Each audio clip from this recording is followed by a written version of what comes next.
Yung rapsa na naman ang ulam ni Aling Wilma. Pero teka lang, parang yan din yung dati na niluto mong apritada. Ay wait, hindi pala. Ito po ay minarinate ko. Hindi tulad nung ginawa ko sa afritada. Ayan, nilagyan ko siya ng asin, paminta at oyster sauce. At tinakpan ko ito. Pero teka lang, ibabad muna natin yon. At pagbabad natin nun, ito naman ang iprito natin. Ang patatas at ang carrots. Siyempre, alam nyo na siguro kung anong iluluto natin ngayon. Ayan, naprito na natin sila. Napakasarap naman nito. May margarine pa. Igisa natin ang bawang. At isunod naman natin ang sibuyas. Ganyan naman palagi kapag naggigisa tayo.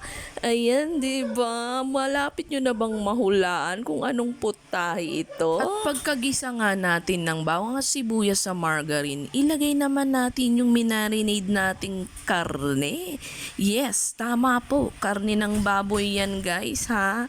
Ayan, isutade pa natin siya ng bongga. At pagka naluto na yan at nag-brown na, saka naman natin ilagay ang liver spread. O, diba? Meron pa tayong pork cubes. Siyempre, para mas lalong malasa ang ating niluluto, lagyan din natin paminsan ng cubes. Ayan, haluin nyo lang, guys, hanggang maluto ang liver spread at magsama-sama ang lasa nila. At saka natin lagyan ng kaunting tomato paste. Ilagay na rin natin ang prinito nating patatas at carrots. O, alam nyo na pork caldereta ang ating recipe for today.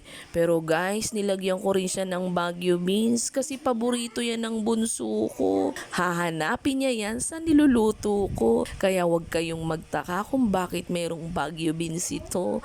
Ayan guys, ang sarap. Naaamoy ko na. Halu-haluin lang natin siya guys para magpantay ang pagkaluto ng mga sangkap na gulay. At syempre, pakuluin nyo rin tapos lagyan ng paminta ulit. Ayan, lagyan din natin ng kaunting asukal. At ilagay na rin natin ang ating tomato sauce. Ayan, rapsa talaga.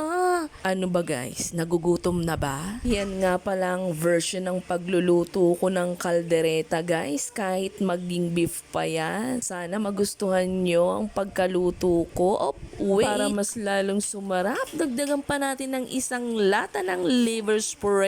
O ayan guys, ready na. Luto na siya. Walang keso pero napakasarap. Shout out nga pala kay Benz Hisoler at kay Rizalina Bolibol TL. Maraming salamat po sa inyong walang sawang suporta at sa patuloy na nanonood ng aming video. Pagpalain po kayo. Bye-bye!